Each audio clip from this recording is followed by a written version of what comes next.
Dimanche 9 janvier 2022, mesdames et messieurs, c'est un plaisir de vous retrouver dans cette nouvelle édition du journal de Viva. Bonsoir à tous et bienvenue. Dans les actualités de ce jour, pour commencer, suite aux déclarations du président de la République sur l'approvisionnement en électricité dans la capitale et ses réseaux interconnectés d'Antananarive, il effectuera une descente indécalée qu'à demain, selon une information émanant de la présidence de la République aujourd'hui. Le président Andry Rajoelina, né le deuxième président malagasy, a visité cette centrale électrique d'Indékalé qui, depuis sa construction, il a une quarantaine d'années. Anniana Martina nous en dit plus. C'est la deuxième fois qu'un président de la République fera une descente à la centrale de production d'électricité d'Indékalé, 40 ans après son ouverture. Pour rappel, la construction de cette centrale a débuté en 1978. Il est la plus grande et la première centrale électrique construite à Madagascar. En 1982, cette infrastructure a été inaugurée par l'ancien président Didier Ratsirek. Indékalé, qui est devenu le pilier d'Antananarive en matière d'infrastructure, fournit les 1/3 de l'électricité du réseau interconnecté de la capitale. Il produit jusqu'à 91 MW. Cette production qui ne répond plus aux besoins de la population à cause de sa croissance. Le président de la République, Andry Rajoelina, y fera une descente demain afin de trouver des solutions aux problèmes. Rappelons que les matériels importés par l'État pour améliorer la production d'électricité sont arrivés à Indékalé jeudi et vendredi dernier. Parlons à présent sécurité. La lutte contre l'insécurité sera renforcée cette année, surtout dans les localités où sévit encore ce fléau, sous plusieurs formes, selon le ministre de la Défense nationale. S'inscrit également dans ce cadre la poursuite des réformes au niveau de l'armée malagasy, selon les explications. La collaboration entre les forces de l'ordre sera renforcée afin de réaliser le premier pèlerin du président de la République. Reportage de Secha Rangenas. L'armée malagasy ne reculera pas face aux cas d'insécurité sous toutes ses formes pour cette année 2022, selon le ministre de la Défense nationale. Des efforts ont été fournis afin de restaurer la sécurité et cela a donné ses fruits. Cela se poursuivra et sera renforcé. La collaboration entre les forces de l'ordre sera également renforcée afin de réaliser le premier pèlerin du président de la République. Les réformes déjà initiées au sein de l'armée seront également poursuivies cette année 2022 afin de faire régner la sécurité sur tout le territoire de Madagascar. Le ministre de la Défense nationale a martelé également la collaboration étroite entre l'armée et les parlementaires qui connaissent les vrais problèmes au sein de la population, surtout en matière d'insécurité. Pour cette année 2022, plusieurs camps militaires et divers groupements seront mis en place. Et dans le cadre de la lutte contre le coronavirus à Madagascar, le pays a reçu la deuxième vague du vaccin Pfizer en provenance des États-Unis à travers l'initiative COVAX. 409 500 doses sont arrivées jeudi dernier. C'est le quatrième type de vaccin mis à la disposition de ceux qui veulent se faire vacciner auprès des centres spécialisés. Reportage de Anniana Martina. 1,78 million de doses de vaccins ont été fournies par les États-Unis pour Madagascar dans le cadre de la lutte contre la COVID-19 jusqu'à maintenant. Jeudi dernier, 409 500 doses de vaccins Pfizer ont été livrées à travers l'initiative COVAX. Rappelons que le 21 décembre 2021 est arrivée la première vague de ce quatrième type de vaccin. Environ 400 000 doses de vaccins sont arrivées à Madagascar durant cette première vague, et 638 000 doses pour le vaccin Johnson & Johnson. Les Malagasy ont le choix entre 5 types de vaccins actuellement. Rappelons que la vaccination figure parmi les stratégies mises en œuvre dans la lutte contre le coronavirus. En effet, elle évite les formes graves susceptibles d'entraîner le décès. Une centaine de centres est ouverte dans tout Madagascar pour ceux qui veulent se faire vacciner. Pour Antananarive, selon les informations émanant du ministère de la Santé publique, 13 vaccinodromes sont disponibles pour le Pfizer, à savoir CHRB Befelatanan au stade Baréa, Espace Vert Analamaïns, vaccinodrome du système des Nations Unies à Anjar, Université d'Ankatsu, CSB Andouaranfoot, CSB Tanzumbat, CSB Ankarobat, CSB Anusat, CSB Cité Itos, Itos Hôpital, CSB Talatavulnunch.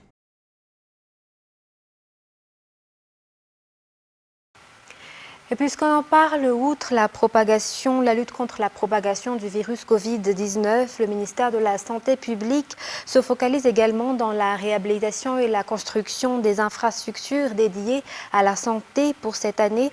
Selon le ministre de tutelle, la construction des CSB et des hôpitaux au niveau des districts sont inscrits dans le programme pour cette année, selon toujours les explications. Ramanazatouf nous en dit plus. Nombreuses parmi les infrastructures dédiées à la santé sont vétustes et devraient être réhabilitées afin d'améliorer les services de santé octroyés à la population, selon le ministre de la Santé publique. Les matériels et les équipements au sein de ces centres de santé, ainsi que des hôpitaux qui sont dans un état de délabrement, seront également réhabilités ou remplacés, selon les explications du ministre. Des CSB et des hôpitaux seront construits au niveau des districts. Leur construction débutera cette année pour étouffer le nombre de ceux qui sont déjà en place. L'objectif est la santé pour tous et la santé de proximité, mais surtout d'améliorer les services de santé pour le respect des droits de l'homme. Rappelons que 110 CSB et 13 hôpitaux Manara Pinch ont été construits depuis le début du mandat de ce régime en place.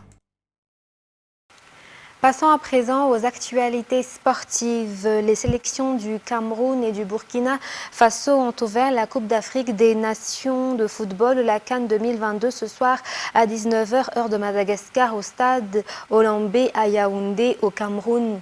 Un stade qui peut contenir 60 000 personnes. Pour pouvoir assister au match, chacun devait se munir d'une carte de vaccination et un résultat de test négatif. Rappelant que le Cameroun accueille pour la seconde fois la CAN. Parmi les grandes équipes pour cette CAN 2022, le Cameroun, l'Égypte, le Sénégal et l'Algérie. La sélection des Comores y participe pour la première fois. Les grands absents de cette CAN, mais qui ont pourtant brillé lors de la précédente édition, sont Madagascar, la RD Congo, la Zambie, l'Afrique du Sud, le Congo et le Togo. Et puisqu'on parle de football, le championnat national de cette discipline en première division ou Orange Pro League, Madagascar est entré dans sa 4e journée hier. La rencontre entre le club disciple FC Vaknakach et le CFFA Ndouaran Foot, c'est pour la région Analamanga, s'est tenue au stade de l'LGECO+. L'équipe des disciples est sortie vainqueur sur le score de 2 buts à 1. Voici les résultats de cette 4e journée. Anzara Zonarville. La rencontre entre le CFFA d'Ndouaran Foot en maillot bleu et le club disciple en maillot rouge s'est tenue ici au stade de la GECO+, pour cette 4e journée du tournoi Orange Pro League de la zone sud. Disciple a mené grâce à un but à la 25e minute du jeu. Mais le CFFA a pu égaliser sans attendre la 2e mi-temps après que Carlos ait débordé par la gauche pour effectuer une passe décisive vers Akul qui est déjà en bonne place pour marquer. Lors de la 2e mi-temps, l'équipe des disciples FC de Vaknakach a mis le paquet dès les premières minutes et a pu marquer un 2e but grâce à Fredo. C'est sur ce score de 2 buts à 1 que les disciples FC ont vaincu le CFFA pour cette 4e journée pour cette conférence sud. Par ailleurs, un seul match s'est tenu au stade Al-Arbi. Il s'agit de la rencontre entre le Jet Quintana et le FFC qui s'est soldée sur une égalité de 1 but partout. Un match pour la conférence nord. Les résultats pour chaque groupe lors de cette 4e journée vous seront communiqués dans notre prochaine édition. Et dans les actualités internationales de ce soir, au moins 21 personnes sont mortes au Pakistan, coincées dans un embouteillage monstre provoqué par la ruée de dizaines de milliers de visiteurs vers une ville de montagne où tombait une neige inhabituelle abondante, ont annoncé hier les autorités. France 24. Les secours s'arrêtent devant chaque voiture immobilisée à la recherche de survivants. Mais avec les températures glaciales, beaucoup de touristes ont péri dans la nuit. Leurs dépouilles sont transportées dans ces sacs mortuaires sous les yeux des riverains impuissants. Des familles entières bloquées dans un immense embouteillage en pleine montagne et surpris par des chutes de neige sans précédent dans la région. लोग गाड़ियों के अंदर जो है उधर ही दम तोड़ गए, कुछ के ऊपर गाड़ियों के ऊपर दरख्त गिरे हैं जिसकी वजह से ये डेथ हुई है। हाईवे वालों को लोगों को निकालने के लिए बहुत ट्रैफिक जाम हुई है। Sur plusieurs centaines de mètres, des véhicules engloutis sous un épais manteau blanc, des routes devenues inaccessibles et des militaires mobilisés en nombre pour déblayer et secourir des centaines de personnes toujours bloqués à 2300 mètres d'altitude. और सारी रात को 1000 गाड़ियां यहां से निकाली गई हैं। अब उधर गुलडना की तरफ और बाड़ियां की तरफ मसला है, वहां मशीनरी मंगवा ली गई है, हेलीकॉप्टर सर्विस भी शुरू हो जाएगी।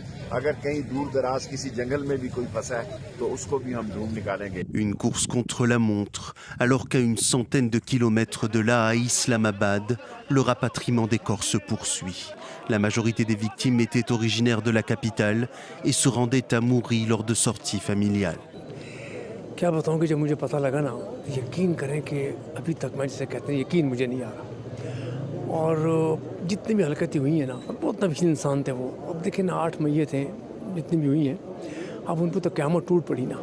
Le Premier ministre pakistanais Imran Khan s'est dit choqué par la tragédie. Mouri a été déclarée zone sinistrée et la population a pour consigne de ne plus s'y rendre dans l'immédiat. Et la chute au pouvoir au Mali a soumis à la communauté économique des États de l'Afrique de l'Ouest, au CEDEAO, une nouvelle proposition de calendrier pour rendre le pouvoir aux civils. Les dirigeants ouest-africains se réunissent à nouveau aujourd'hui pour un sommet au lourd enjeu avec l'éventualité de durcir ou non les sanctions contre la junte. France 24. Il s'agit d'enjeux importants, de lourds enjeux qui entourent donc ce sommet extraordinaire de la CEDEAO qui se tient à Accra. Il faut le noter, les dirigeants ouest-africains se réunissent ce matin à l'hôtel Kempinski de la capitale ghanéenne pour des discussions à huis clos qui pourraient aboutir à un durcissement des sanctions face à la junte militaire malienne qui, comme vous l'avez expliqué, a récemment annoncé qu'elle ne respecterait pas l'échéance électorale prévue pour février prochain et tablait sur une transition de l'ordre de 5 ans pour remplir ses obligations. C'est une réunion de grande importance pour le Mali, mais aussi pour la sous-région qui, je le rappelle, vit au rythme des tractations politiques du pays sahélien depuis le premier coup d'État militaire porté contre le président Ibrahim Boubacar Keïta déchu en août 2020.